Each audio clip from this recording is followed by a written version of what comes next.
ನಮಸ್ಕಾರ, ಎಲ್ಲರಿಗೂ ಸ್ವಾಗತ. ಬರೀ ಇವತ್ತು ಬ್ರೆಡ್ ರೆಬಡಿ ಹೆಂಗೆ ಮಾಡೋದು ನೋಡೋಣ. ಅದಕ್ಕೆ ಬೇಕಾಗಿರೋ ಇಂಗ್ರೀಡಿಯೆಂಟು ಸಕ್ಕರೆ, ಬಾದಾಮಿ, ತುಪ್ಪ, ಗೋಡಂಬಿ, ಹಾಗೆ ಬ್ರೆಡ್ಡು ಒಂದು 4-5 ಪೀಸ್ ತೊಗೊಳ್ತಾ ಇದ್ದೀನಿ. ಅಟ್ಲೀಸ್ಟ್ ಒಂದು ಲೀಟ್ರಷ್ಟು ಸ್ವೀಟ್ ಮಾಡ್ಲಿಕ್ಕತ್ತೀನಿ.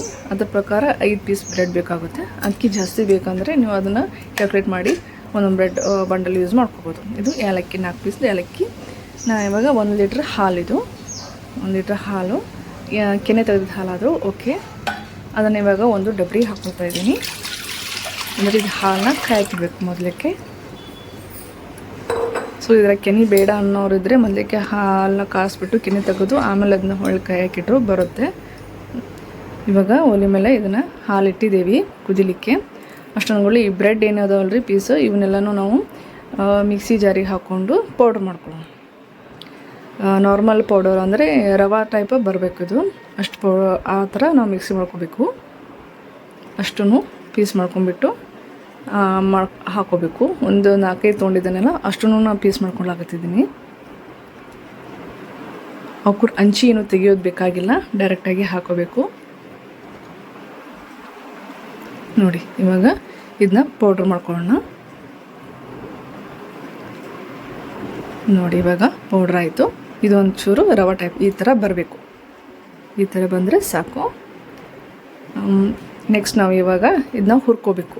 ಹುರ್ಕೊಳ್ಳಿಕ್ಕೆ ಒಂದು ಬಾಳಿಗೆ ಇಟ್ಕೊಂಡು ಅದಕ್ಕೆ ಈ ಪೌಡರ್ ಏನು ಗ್ರೈಂಡ್ ಮಾಡ್ಕೊಂಡೇವಲ್ಲ ಈ ಪೌಡರ್ನ ಎಲ್ಲನೂ ಹಾಕೊಂಡ್ಬಿಡೋಣ. ಅಷ್ಟು ಹಾಕೋಬೇಕು. ಬಟ್ ಲೋ ಫ್ಲೇಮ್, ಮೀಡಿಯಮ್ ಫ್ಲೇಮಲ್ಲಿ ನಾವು ಇದನ್ನು ಮಾಡ್ಕೊಂಡ್ರೆ ಒಳ್ಳೆಯದಾಗುತ್ತೆ. ಜಾಸ್ತಿ ಜೋರು ಉರಿಯಲ್ಲಿ ಮಾಡೋದು ಬೇಡ. ಯಾಕೆ ಬ್ರೆಡ್ ಆಲ್ರೆಡಿ ಸ್ವಲ್ಪ ಫ್ರೈ ಇರ್ತದಲ್ಲ ಬ್ರೆಡ್, ಅದು ಇಲ್ಲಾಂದರೆ ಜಲ್ದಿ ಹೊತ್ತು ಬಿಡುತ್ತೆ. ಅದಕ್ಕೆ 1-2 ಸ್ಪೂನಷ್ಟು ತುಪ್ಪ ಹಾಕ್ಕೊಂಡ್ಬಿಟ್ಟು ಫ್ರೈ ಮಾಡ್ಕೊಳ್ಳೋಣ. ಈ ಥರ ಕೈ ಆಡಿಸ್ತಾನೆ ಇರಬೇಕು, ಕೈ ಬಿಡೋ ಹಾಗಿಲ್ಲ. ಯಾಕಂದರೆ ಬ್ರೆಡ್ ಅಲ್ವಾ ತುಂಬ ಸಾಫ್ಟ್ ಇರುತ್ತೆ. 2-3 ನಿಮಿಷ ಬೇಕಾಗುತ್ತೆ ಫ್ರೈ ಮಾಡಲಿಕ್ಕೆ. ಬಟ್ ಯಾಕಂದರೆ ನಾವಿನ್ನು ಮೀಡಿಯಮ್ ಫ್ಲೇಮ್ನಲ್ಲಿ ನಾವು ಹುರ್ಕೋಬೇಕಾಗುತ್ತಲ್ಲ, ಅದಕ್ಕೆ. ಇದು ನಮಗೆ ಹುರ್ಕೊಂಡಿದೆ ಅಂತ ಹೆಂಗೆ ಗೊತ್ತಾಗುತ್ತೆ ಅಂದರೆ ಸ್ವಲ್ಪ ಕ್ರಿಸ್ಪಿನೆಸ್ ಬರುತ್ತೆ ಇದರಲ್ಲಿ. ಬ್ರೆಡ್ಡು ಸಾಫ್ಟ್ ಇರುತ್ತಲ್ಲ, ಸ್ವಲ್ಪ ಕ್ರಿಸ್ಪಿನೆಸ್ ಬರುತ್ತೆ. ಹಾಗೆ ಒಂಚೂರು ಕಲರ್ ಸ್ವಲ್ಪ ಬ್ರೌನಿ ಆಗುತ್ತೆ. ಸ್ವಲ್ಪ ಬ್ರೌನಿ ಆದರೆ ಸಾಕು, ಜಾಸ್ತಿ ಬೇಡ. ಇಲ್ಲಾಂದರೆ ಅದು ಸ್ವೀಟ್ ಮಾಡಿದ್ದೆಲ್ಲ ಒಂಥರ ಬ್ರೌನು ಕಪ್ಪಾಗಿ ಕಾಣುತ್ತೆ. ದಿಢೀರಂತ ಮನೆಗೆ ಯಾರೇ ಬಂದರೆ ಈ ರೀತಿಯಾಗಿ ಮಾಡ್ಬೋದು. 4 ಪೀಸ್ ಬ್ರೆಡ್ ಇದ್ದರೆ ಸಾಕು. ಈ ರೀತಿ ಒಂದು ಸ್ವೀಟ್ ಮಾಡಿ ನಾವು ಅವರಿಗೆ ಗೆಸ್ಟ್ ಬಂದವರ್ತಾರಲ್ಲ ಅವರಿಗೆ ನಾವು ಸತ್ಕಾರ ಮಾಡ್ಬೋದು. ಬರೀ ಎಲ್ಲರೂ ರವಾದೇ ಮಾಡಿರ್ತಾರೆ. ಸೊ ಇದೊಂದು ಚೇಂಜ್ ಇರಲಿ ಅಂತ ನಾನು ಇದನ್ನ ಮಾಡ್ಲಿಕ್ಕತ್ತಿದ್ದೀನಿ. ಈಗ ನೋಡಿ ನಾನು ಕುದಿಯಾಕೆ ಇಟ್ಟಿದ್ದೀನಲ್ಲ ಹಾಲು, ಇನ್ನೂ ಕುದಿಬೇಕು. ಅದು ಒಂಚೂರ ಗಟ್ಟಿ ಆಗಬೇಕು ಹಾಲು. ಇದೊಂದು ಅಟ್ಲೀಸ್ಟ್ ಒಂದು 5 ಮಿನಿಟ್ಸ್ ಅದು ಬೇಕಾಗುತ್ತೆ ಗಾಢವಾಗಿ ಕುದಿಲಿಕ್ಕೆ. ಸೊ ಅಷ್ಟೊಂದುಗಳೇ ನಾವು ಇದು ನಮ್ಮ ಗೋಡಂಬಿ ಮತ್ತು ಬಾದಾಮಿ ಇದ್ದವಲ್ರಿ ಅವನ್ನ ತುಪ್ಪದಾಗ ಫ್ರೈ ಮಾಡ್ಕೊಂಡು. ಸೊ 1 ಸ್ಪೂನಷ್ಟು ತುಪ್ಪ ಹಾಕ್ಕೊಳಕತ್ತೀನಿ. ಅದು ಕಾದ ನಂತರ ಬಾದಾಮಿ ಹಾಕ್ಕೊಂಡು ಫ್ರೈ ಮಾಡ್ಕೊತೀನಿ. ಇದು ದಿಢೀರಂತ ಆಗೋದ್ರಿಂದ ಎಲ್ಲರಿಗೂ ಇಷ್ಟನೂ ಆಗುತ್ತೆ ಸ್ವೀಟು. ಸೊ ಒಂದು ಬಾದಾಮಿ ಇಡೀವೇ ಹಾಕ್ಕೊಳಕತ್ತೀನಿ. 15 ಪೀಸ್ ಮಾಡ್ಕೊಂಡಿಲ್ಲ. ಹುರಿದ್ಬಿಟ್ಟು ಆಮೇಲೆ ಪೀಸ್ ಮಾಡ್ಕೊಳ್ಳೋಣ ಅಂಥೇಳಿ ನಾನು ಫಸ್ಟ್ ಡೈರೆಕ್ಟಾಗಿ ಫ್ರೈ ಮಾಡ್ಕೊಳಕತ್ತೀನಿ. ನೋಡಿ ಇವಾಗ ಫ್ರೈ ಆಯಿತು, ಸಾಕಿಷ್ಟು. ಈಗ ಇದಕ್ಕೆ ನಾನು ಗೋಡಂಬಿನ ಹಾಕ್ಕೊಳಕತ್ತೀನಿ. ಗೋಡಂಬಿ ಹಾಕ್ಕೊಂಡು ಅದನ್ನು ಕೂಡ ಸ್ವಲ್ಪ ಗೋಲ್ಡನ್ ಬ್ರೌನ್ ಬರೋ ಮಟ್ಟ ಫ್ರೈ ಮಾಡ್ಕೊಳತ್ತೀನಿ. ಒಲೆ ಆಫ್ ಮಾಡ್ಕೊಂಡಿದ್ದೀನಿ. ಯಾಕಂದರೆ ಆಲ್ರೆಡಿ ತುಪ್ಪ ಕಾದಿದೆಯಲ್ಲ, ಸಾಕಾಗುತ್ತೆ. ಇಷ್ಟೊತ್ತು ಬಿಸಿದ್ರೆ ಸಾಕು. ಅದು ಇಷ್ಟು ನೋಡಿ ಇವಾಗ ಆಯಿತು. ಇಷ್ಟು ಗೋಲ್ಡನ್ ಬ್ರೌನ್ ಆದರೆ ಸಾಕು.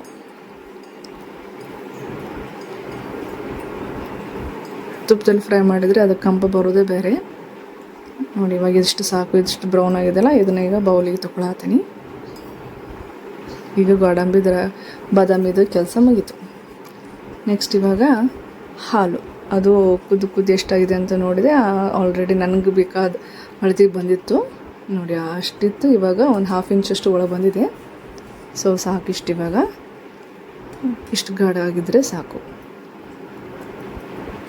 ಇದು ಮನೆಯಿಂದ ಹಾಲು ಕೊಡ್ತಾರಲ್ಲ ಅದು ಸ್ವಲ್ಪ ತಿಳು ಇರುತ್ತೆ, ಸೊ ಜಾಸ್ತಿ ಟೈಮ್ ತೊಗೊಳುತ್ತೆ ಕುದಿಯೋಕ್ಕೆ. ಇದು ಪ್ಯಾಕೆಟ್ ಹಾಲಿದ್ರೆ ಜಾಸ್ತಿ ಟೈಮ್ ತೊಗೊಳೋದಿಲ್ಲ, ಸ್ವಲ್ಪ ಬೇಗನೆ ಹಾಲು ಗಟ್ಟಿಯಾಗಿ ಬರ್ತಾ ಜಸ್ಟ್ ಒಂದು 5 to 6 ಮಿನಿಟ್ಸ್ ಕುದಿಸಿದ್ರೆ ಸಾಕು, ಬಂದುಬಿಡುತ್ತೆ. ಇವಾಗ ನಾವು ಅದು ಫ್ರೈ ಮಾಡಿ ಇಟ್ಕೊಂಡಿವಲ್ಲ ಪೌಡರನ್ನು ಸ್ವಲ್ಪನೇ ಹಾಕಬೇಕು, ಒಮ್ಮೆ ಹಾಕಿ ಕೈ ಆಡಿಸ್ಬಾರ್ದು, ಏಕೆಂದರೆ ನಿಮಗೆ ಗಂಟಾಗ್ಬಿಡುತ್ತೆ. ಈಗ ಉಪ್ಪಿಟ್ಟಿಗೆ ರವೆ ನಾವು ಹೆಂಗೆ ಹಾಕೋತೇವಲ್ಲ, ಸ್ವಲ್ಪ ರವೆ ಹಾಕ್ತಾ ಕೈ ಆಡಿಸ್ತೀವಲ್ಲ ಆ ಥರನೂ ಇದೆ. ಸ್ವಲ್ಪ ನಾವು ಪೌಡರ್ ಹಾಕುತ್ತಾ ಕೈ ಆಡಿಸ್ಬೇಕು, ಇದನ್ನು ಬಿಡೋ ಹಾಗಿಲ್ಲ. ಪ್ಲಸ್ ನಾವು ಇನ್ನೂ ಸ್ವಲ್ಪ ಕುದಿಸ್ತೇವಲ್ಲ, ನಮ್ಮ ಕನ್ಸಿಸ್ಟೆನ್ಸಿ ಮೇಲೆ ಅದನ್ನು ನೋಡ್ಕೋಬೇಕು, ಥಿಕ್ನೆಸ್ ಎಷ್ಟು ಬೇಕು ನಮಗೆ ಅನ್ನೋದನ್ನು ನಾವು ನಮ್ಮ ಇಷ್ಟದ ಪ್ರಕಾರ ನಾವು ಮಾಡ್ಕೋಬೋದು. ಸ್ವಲ್ಪ ತಿಳಬೇಕು ಅನ್ನೋರಿದ್ದರೆ 1-2 ಸ್ಪೂನಷ್ಟು ಹಾಕ್ಕೊಂಡು ಬಿಟ್ಬಿಡ್ಬೋದು. ಇಲ್ಲ ಸ್ವಲ್ಪ ಮೀಡಿಯಮ್ ಆಗಿ ಇರಬೇಕು ಅಂದರೆ ಒಂದು 3 ಸ್ಪೂನ್ ಅದು ಹಾಕ್ಕೊಂಡ್ರೆ ಸಾಕಾಗುತ್ತೆ. ಅಂದರೆ ಇದಕ್ಕೆ ಏನೇ ಇಲ್ಲ ಅಂದರೂ ಒಂದು 4 ಬ್ರೆಡ್ ಅಂತೂ ಹೋಗಿದೆ. ಸೊ ಇದನ್ನೇ ಒಂದು ನಿಮಿಷ ಅಷ್ಟೇ ಕುದಿಲಿಕ್ಕೆ ಬಿಡೋಣ. ಇವಾಗ ಸಕ್ಕರೆ ಹಾಕ್ಕೊಳಕತ್ತಿದ್ದೀನಿ. ಸಕ್ಕರೆ ನೋಡ್ಕೊಂಬಿಟ್ಟು ಹಾಕ್ಕೋಬೇಕು, ಯಾಕೆ ಬ್ರೆಡ್ಡು ಆಲ್ರೆಡಿ ಸ್ವೀಟ್ ಇರುತ್ತಲ್ಲ, ಅದಕ್ಕೆ ಸಕ್ಕರೆ ಮಾತ್ರ ಸ್ವಲ್ಪ ಹಾಕ್ಕೊಳತ್ತೀನಿ. ಒಂದು 1/2 ಕಪ್ ಅಷ್ಟು ಹಾಕ್ಕೊಂಡಿದ್ದೀನಿ. ನೀವು ಬೇಕಾದರೆ ಮಿಲ್ಕ್ ಮೇಡು ಹಾಕ್ಕೋಬೋದು, ಆಪ್ಷನಲ್ಲು. ಮಿಲ್ಕ್ ಮೇಡ್ ಇಷ್ಟಪಡೋರಿದ್ದರೆ ಅದನ್ನು ಹಾಕ್ಕೋಬೋದು, ಅದು ಟೇಸ್ಟ್ ಚಲೋ ಬರುತ್ತೆ. ನೆಕ್ಸ್ಟ್ ಇವಾಗಿದೆ ನೋಡಿ, ಗಾಢಾಗ್ತಾ ಇದೆ, ಇದು ಈ ರೀತಿ ಥಿಕ್ನೆಸ್ ಬರುತ್ತೆ. ಸೊ ಇವಾಗ ನಾನು ಏಲಕ್ಕಿ ಹಾಕ್ಕೊಳ್ತಾ ಇದ್ದೀನಿ. 4 ಏಲಕ್ಕಿ ತೊಗೊಂಡಿದ್ದೇನಲ್ಲ ಅವನಷ್ಟು ಹಾಕ್ಕೊಂಡೆ. ಇವಾಗ ಇದು ಗೋಡಂಬಿ ಆಗಲಿ ಫ್ರೈ ಮಾಡ್ಕೊಂಡಿದ್ನಲ್ಲ, ಇನ್ನು ಪೀಸ್ ಮಾಡ್ಕೊಂಡಿದ್ದೀನಿ ಈ ಥರ, ಸೊ ಅದನ್ನು ಹಾಕ್ಕೊಳ್ತಾ ಇದ್ದೀನಿ. ನೆಕ್ಸ್ಟು ಬಾದಾಮಿ, ಅದು ಕೂಡ ನಾನು ಪೀಸ್ ಮಾಡ್ಕೊಂಡಿದ್ದೀನಿ ನೋಡಿ. ಇವಾಗ ನಮ್ಮದು ಬ್ರೆಡ್ ರಬಡಿ ಸ್ವೀಟ್ ರೆಡಿ ಆಯಿತು. ನಮ್ಮದು ಬ್ರೆಡ್ ರಬಡಿ ಸ್ವೀಟ್ ಅಂತೂ ರೆಡಿ ಆಯಿತು. ನೀವು ಬೇಗನೆ ಲೈಕು, ಸಬ್ಸ್ಕ್ರೈಬ್ ಬಟನ್ನ ಒತ್ತಿ, ಪ್ಲಸ್ ಬೆಲ್ ಐಕಾನ್ನ ಒತ್ತಿ. ಇವಾಗ ನಾನು ಸರ್ವಿಂಗ್ ಬೌಲ್ಗೆ ಹಾಕ್ಕೊಳ್ತಾ ಇದ್ದೀನಿ. ನೀವು ಈ ಥರ ಮಾಡಿಕೊಂಡು ಟೇಸ್ಟ್ ಹೇಗಿದೆ ಅಂತ ನಂದು ಕಮೆಂಟ್ ಸೆಕ್ಷನಲ್ಲಿ ಕಮೆಂಟ್ ಹಾಕಿ. ದಯವಿಟ್ಟು ಎಲ್ಲರೂ ಸಪೋರ್ಟ್ ಮಾಡಿ.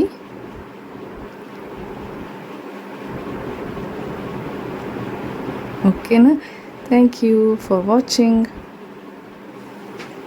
Please like, share and subscribe my channel.